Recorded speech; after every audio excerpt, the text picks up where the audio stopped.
Hey, what's up? Chris Seiter here, and today we're going to be talking about what to say to your ex if you want them back. Now, this is going to be an extremely advanced topic, so if you're new to this process, or if you just want to know if you have a chance of getting your ex back, I highly recommend that you actually go to our website and take our Ex Recovery Chances quiz. This is a quiz I put together designed to ask you certain questions to get to the bottom of if you have a chance with your ex or not. Right, so taking the quiz is super easy. All you have to do is simply look in the description below this YouTube video. Simply click on the link that you see there. It will take you to a screen that will ask you all of the questions. Answer those questions to the best of your ability. Once we have your questions, we're going to run them through an advanced algorithm, and it's going to spit out a number so that you know what kind of chance you have of getting your ex back. The other thing that you're going to get when you actually take our quiz is you're going to get an opportunity to connect with me or my team, right? So we will actually send you out an email, and we will actually in that email say to you like, hey, if you're interested or you have a question that you need to get answered, all you have to do is simply respond to this email. So there's that. And also in addition, we're also going to be giving you access or allowing you to sign up for a free group coaching session. Now this is completely free, and I'm going to teach you what to do to get your ex back from start to finish. But in order for you to get any of that stuff, you first need to take our quiz that's in the description of this YouTube video. So make sure you do that. And let's get started. All right, today we're going to be talking about what to say to your ex to get them back. This is a really difficult question to answer, but I think I've come up with a really clever way of answering it and furthering your knowledge on what you should be doing to get your ex back. And specifically, what types of things you should be saying or the types of conversations you should be having. So, again, I want to reiterate, if you haven't taken our Ex Recovery Chances quiz, I would highly recommend that you do that. So all you have to do if you're interested in taking the quiz is simply look in the description link below this video, click on the link that you see there, and you should be hooked up. All right, so let's get going here. What are you supposed to say to your ex to get them back? This is a very broad question, but I think I found a really clever way, like I said, of answering it. So the first thing I want to talk to you about is the fact that you actually need to have the proper framework in place before you even start thinking about what you should be saying to your ex. One really big thing that I'm huge on is the fact that most people make mistakes when they're not positioned properly or their timing is off, right? So I'll give you an example.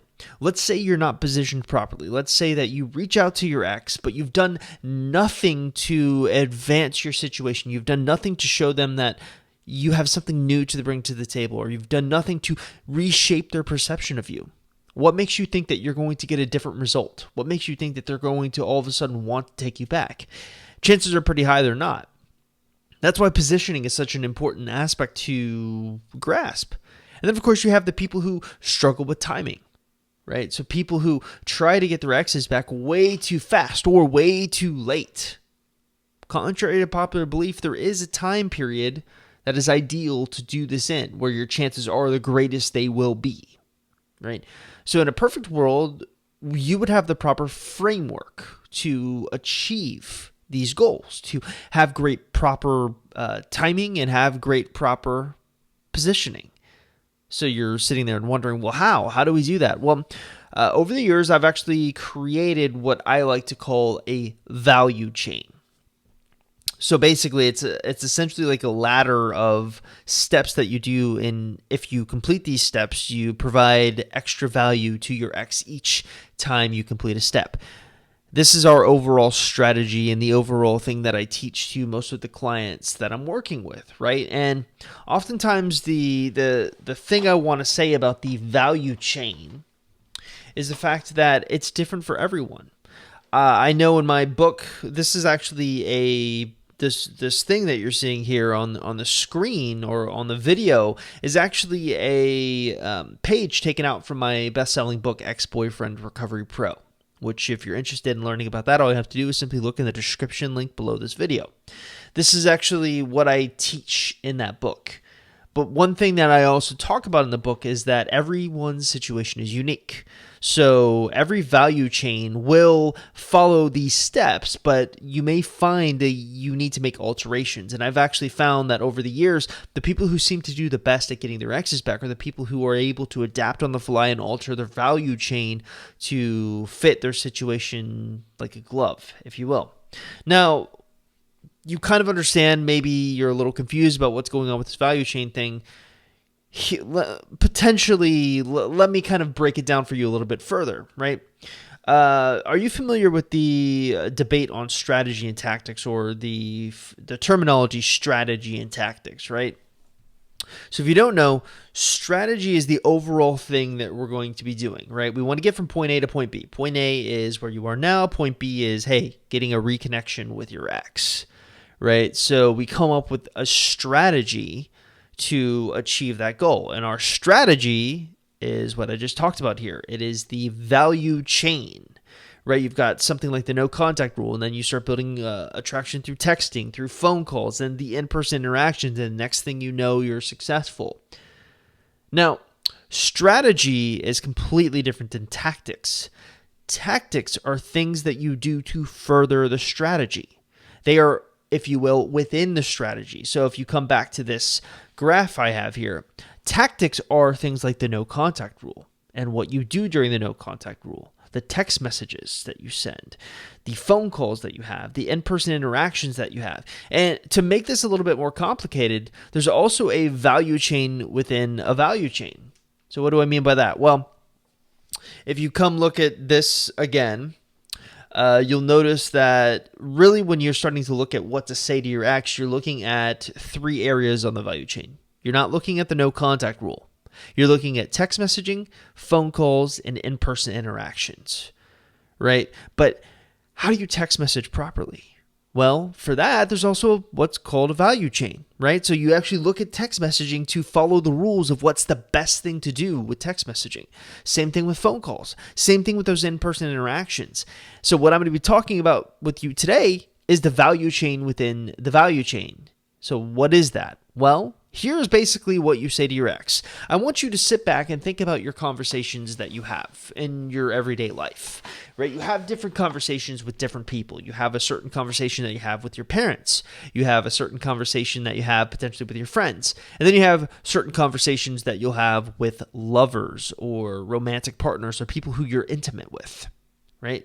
Now, this is what I would call sort of a value chain, right? So if you look at it, you start off talking to someone generally with small talk, and then small talk can evolve into swapping stories. Swapping stories can evolve into sharing opinions, and then you start talking about virgin ground, things that you've never told anyone in your life before, and then finally you get to sharing your feelings. Now, each one of these small steps, small talk, swapping stories, sharing opinions, virgin ground, sharing feelings, are all about building trust.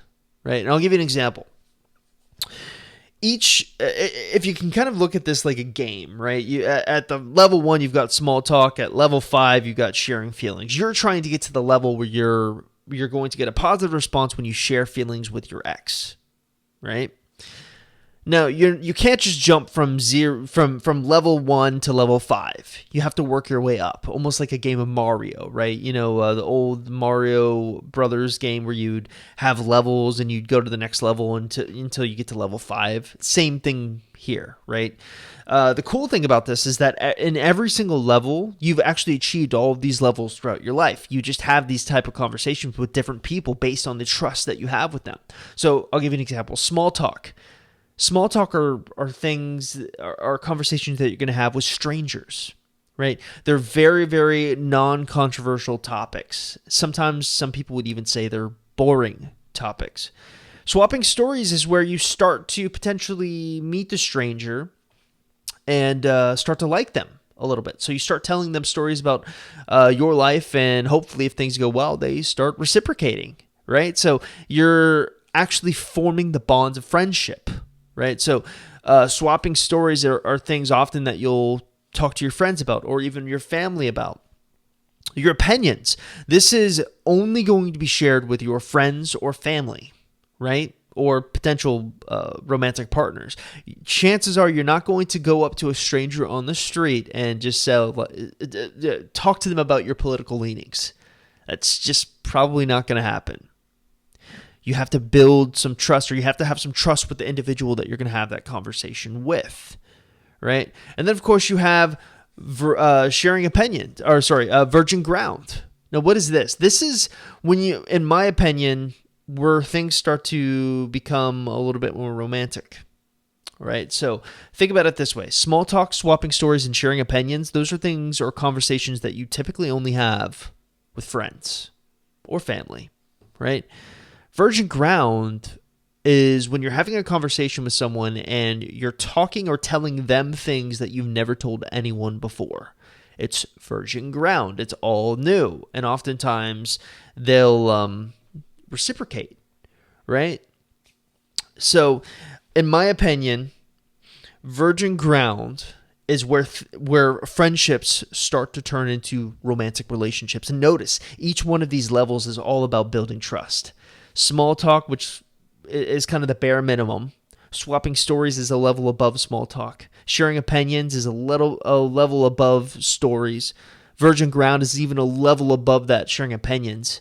And then finally, after virgin ground, you have sharing feelings, right? This is pretty self-explanatory. This is where you tell whoever you're talking to or whoever you're having a conversation with your feelings, right? So typically speaking, you're only going to share your romantic feelings with your romantic partners. Every once in a while, you'll share your feelings with people who you trust emphatically, like your family, right? That's why so many people come to me and say like, hey, Chris, I told my parents about how I'm feeling, and they said I should do X, Y, or Z. Are they right or are they wrong? Or sometimes you'll share your feelings with a potential friend, right? Or not a potential friend, a very, very trusted friend. Overall, this entire process is about building trust. So if you're wondering what to say to your ex, the worst thing you can do is go from 0 to 60. The worst thing you can do is come out of a no contact rule and immediately start sharing your feelings. You haven't done anything to build up that trust. And I know people have this tendency to believe that they're different, right? They have this tendency to believe, but we dated. We were together for a long time. Well, it doesn't always work that way, right? It's almost like you have to press the reset button and start over from square one, right? That's how you need to approach things to get the maximum results. So if you're wondering what to say to your ex, it's actually pretty simple. There's a simple value chain in place here. You start off with small talk, or maybe even you start off just simply skipping small talk and start off by swapping stories, right? So small talk. First thing, let me kind of unpack what small talk is. This is things that you could be talking about with strangers. They're very uncontroversial topics. Weather is an example. Like, oh, hey, weather's pretty great out here, right? Or can you believe what happened yesterday at the game? That's an example. In my opinion, if you're going to try to get your ex back, I would not start off with small talk. I would actually skip small talk and immediately start with swapping stories. Now, what do I mean by swapping stories? Well, swapping stories is pretty simple. You're basically telling your ex a story that's interesting that happened to you and getting their narrative on it, or getting their opinion on it, or hopefully getting some type of reciprocation on it to where they are going to tell you about their day. Now, if this goes well, swapping stories really, really helps you build trust. And it also really helps you build rapport so they're a little bit more comfortable talking to you. And that makes sharing opinions so much easier. This is where you can start getting into a little bit more controversial topics. And also, if you haven't already known or seen any of my speeches on what attracts people to each other, one of the big things there is like-minded individuals. We find that contrary to the opposites attract idea, that's actually false. From everything I've found, like-minded people attract each other, right? So if I was you and you're starting to share opinions, obviously don't do it until you've swapped stories and build that credibility and trust up. But if you do start sharing opinions, make sure you start sharing opinions that you know for a fact your ex is going to agree with. Stay away from opinions that you differ on. Because if you agree with opinions, you can build that trust even further. And then, of course, you've got virgin ground. Now, what do we mean by virgin ground? Well, this is where you get your ex to share something he or she has never told anyone before or you share something to your ex that you've never told anyone before, right? This is the ultimate sign of trust. If someone's willing to open up to you and tell you something that they've never told anyone before, it shows that they really trust you a lot. And that's a huge indicator that it's okay to start sharing feelings. And this is where things get exciting, because oftentimes by the time you're at this level, you're starting to see each other in person. And sharing feelings becomes so much easier when there's something or someone to hold on to or touch. It becomes much more impactful to look into someone's eyes and tell them that you miss them or that you love them. But you're not going to tell them those things unless you've conquered all of the things that we just talked about. All right, so that's what you should be focusing on saying to your ex, right? Now, before I end this, I do want to say one thing. If you haven't already taken our Ex Recovery Chances quiz, make sure you take that quiz. That's the ultimate starting point I designed for you, basically to help you get your ex back. But in addition to that, if you haven't already, please subscribe to our channel. We really appreciate it. I'm doing daily videos on how to get your ex back and always trying to tackle things from an interesting perspective so that you can maximize your chances to get your ex back. So if you haven't already do that, please click the subscribe button below. And I'll see you guys next time. Bye-bye.